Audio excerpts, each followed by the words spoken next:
In my last video, I said I was going to buy some microphones for my drums.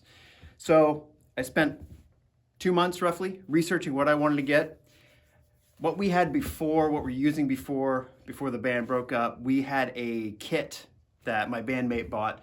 It was a Samson DK707 drum mic kit. So what that came with, it came with a bass drum mic, 4 snare/tom mics, 2 overhead pencil condensers, and I believe that was it.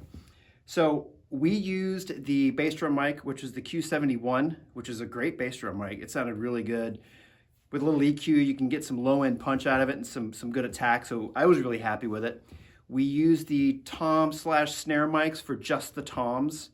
Those are the Q72s. They sounded really good. Not the greatest, but they sounded really good. There's also what they recommend using in that kit. You can use one of those tom snare mics on the snare itself. That didn't really work. I mean, there was a lot to be desired, for sure. So we didn't use it on that. We put it on the bottom. We put an SM57 on the top, which was great. What else did we have? We had a kick out mic, which was a Studio Projects C1.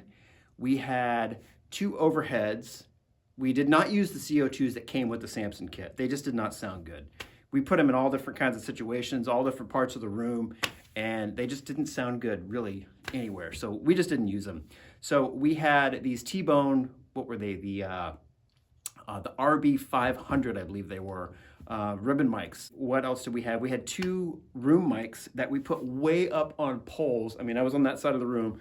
We put them way up on poles, these painter extender poles that we had rigged up, and we put them way up in the corners of the room, probably about 15 feet in the air, facing the wall, and those were neat worker bee mics.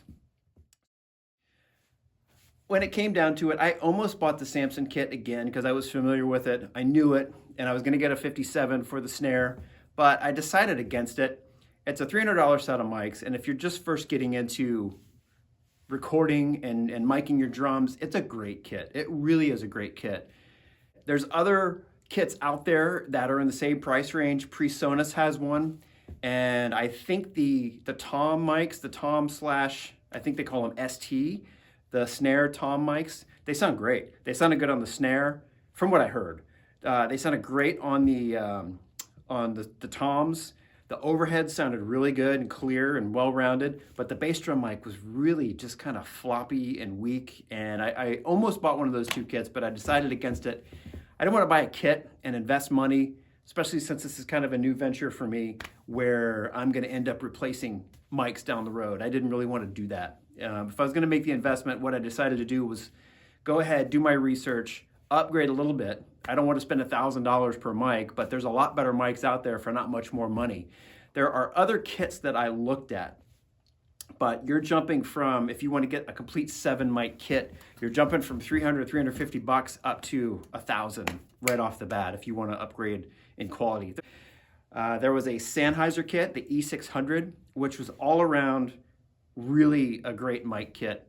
The other one that I was considering was the Audix DP7 kit, which is the same configuration.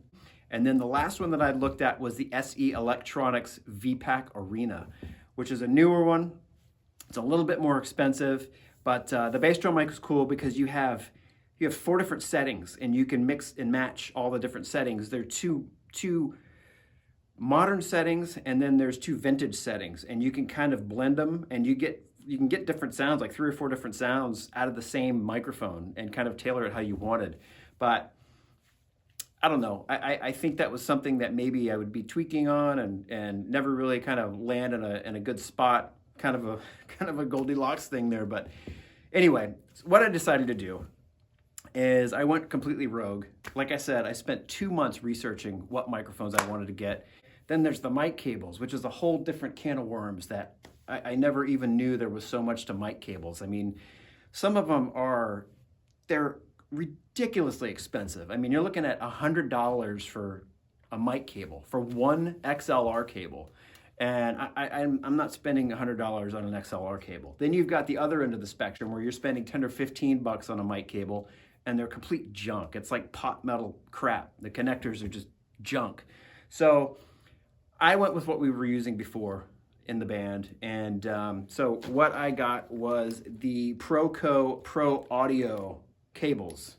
Now, these are made by Proco. These are made for Sweetwater, but well-insulated cables, really good solid connectors. If you get a really cheap cable and it doesn't release and this gets stuck in the mic or in your interface, you're kind of done. You destroy everything, and I didn't want to do that. So I went with those cables. As far as the interface, we had a Behringer interface that we were using before. I believe it was a 16 channel. I don't remember exactly. It was like the XR18 or XR16. I don't know, however many channels were in it. But it was more than I could really afford to spend. So what I decided is I went with the Behringer UMC 1820. So this is an 8-channel mixer. It got phenomenal reviews. It was $100 off, brand new. I got it for 189 bucks. So I couldn't beat that. And for what I have, what I'm going to start off with, this will be perfect for it.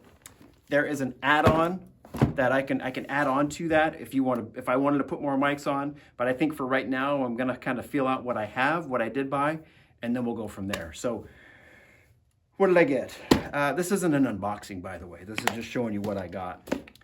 I went with the tried and true SM57 for the snare top. It's just a great all-around sounding snare drum mic. I love these. I love the way it makes my snare sound. And 100 bucks, I got the mic, a stand that came with it, and a really crappy cable that I'm not going to use. But the mic alone is 100 bucks. So to get the mic and the stand was well worth it for me. Bottom snare mic. I got the Audix i5. So this can be interchanged with the SM57 if I want to experiment and see which one I like, top or bottom. But the plan right now is this is going to be the bottom mic.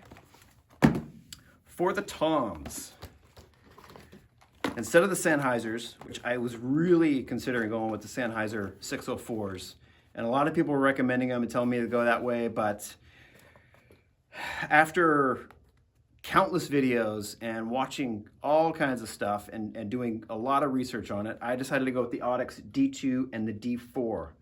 So the D2 is geared more towards rack toms up to 14 inches. Great punch, a lot of attack on these, which I kind of prefer. Kind of a fat sounding mic. They call these pre-EQ'd, so it takes a little bit less on the back end, but I'm okay with that. I mean, when I'm running it through, I'm not doing a lot of processing anyway, or that's the hope. So if I can get a little help right out of the gate, right from the source, that's going to help me out. I went with the D4 for the floor tom. So the D4s are geared a little bit more towards bigger drums, floor toms.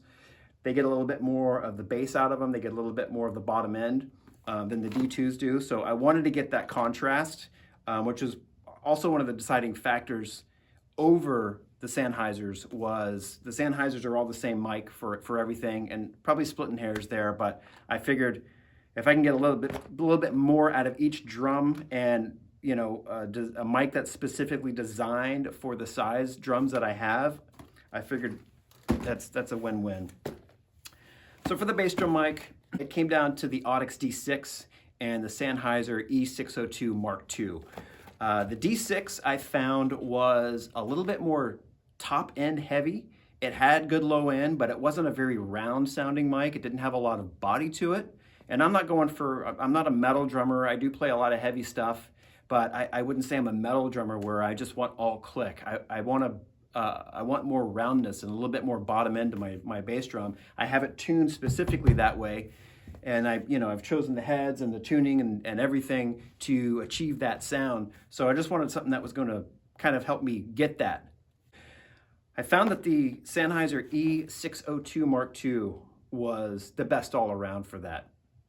It's got a lot of punch. It's got a really good low end attack to it. A lot of top end, but it's got a well-balanced sound, and it's just a big beefy sounding bass drum sound. So that's what I wanted. So that's what I went with. The overheads. I went back and forth on this. I had a lot of people that were recommending the Behringer C2s. and that is a matched pair. They're 50 bucks. And a lot of people are saying for 50 bucks, you absolutely cannot go wrong with those mics. So that's what I was gonna get. I actually had them in the cart to buy. And the more research that I did, the more videos that I saw of people comparing all these different overhead mics. Some of them sounded great. Some of them with those, using those mics in their videos, they really sounded great. And I figured it's 50 bucks. I mean, you can't beat that. So I did more and more research, and the more that I dug into it, just trying to explore all different options, I found more videos where they did not sound great than the videos where they did sound great. So I kind of narrowed it down, and at one point I was going to go with the SE Electronics SE7 overheads, which they have a little bit of dial adjustment to them where you can kind of tweak the sound in, you know, going into the mic. You can reduce the dB. There's different filters on them that you can use. I looked at all different kinds. The one that, on all the videos that I saw, all the comparisons that I saw, that I thought sounded great all the way around, nice, round, full, clear sound, was the Rode M5s. So, I mean, they just sounded really great. I mean, this matched pair was 200 bucks, maybe 215, something like that. But I thought they sounded the best for that price range. I mean, and not just for that price range. I mean, they just had a really good, crisp, clear, well-rounded, balanced sound. So I went with those over anything else. So I was just going to go with those and kind of see what I wanted from there and build upon what I had. But at the very last minute, I really wanted to get a room mic. I decided that over all my years of recording and everything, room mics just have such a great enhancement to the drums, and they really bring out what makes a drum set sound like a drum set if you were in the room. And I don't want to miss out on that. So I didn't know which one I wanted to get. My first idea, though, was when we first started in the band, my bandmate brought in this Rode. It was an NT1. I don't know which version it was or which generation it was. It could have been the NT1A. I mean, this was 3.5 years ago. I don't know how long he had it before that, but he brought that thing in. We didn't have any mics on the kit at all, and he put it about right here, about this high. And I could not believe the sound that came out of that came from that mic with the drums. I mean, you could hear everything, and it was clear. I mean, it wasn't the greatest recording. It was one mic and, you know, really loud drums and everything, but it was a very clear tone, and it just had a good warm overall quality to it. So we used the NT1, all different areas of the room, down low, you know, 10 feet in front of the kit, up close to the kit. The last time we had it up behind me at kind of a 45-degree angle, about 10 feet in the air. And what it picked up from the drums, from the top, the attack, and the body of the drums and the cymbals was, I mean, it was phenomenal. I couldn't believe how good that mic sounded anywhere we put it in the room. So there's different versions. There was the NT1A, there's the NT1 Generation 4, NT1 Generation 5, and the NT1 Signature mic. So I don't think the NT4 or the NT1-4 is available anymore. I think right now it's just the 5, the Generation 5, and the Signature. So I almost went with the 5.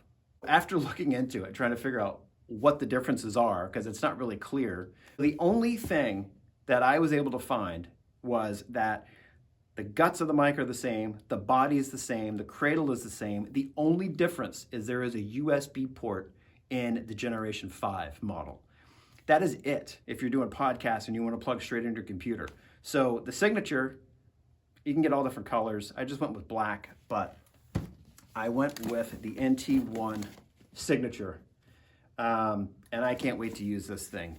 It's Rode is, I think, maybe it's just me, maybe my perception, but they're an Australian mic company, and every Rode mic that I've heard sounds phenomenal. I mean, just they sound so crystal clear. I don't know if they have anything else for drums. I didn't see anything.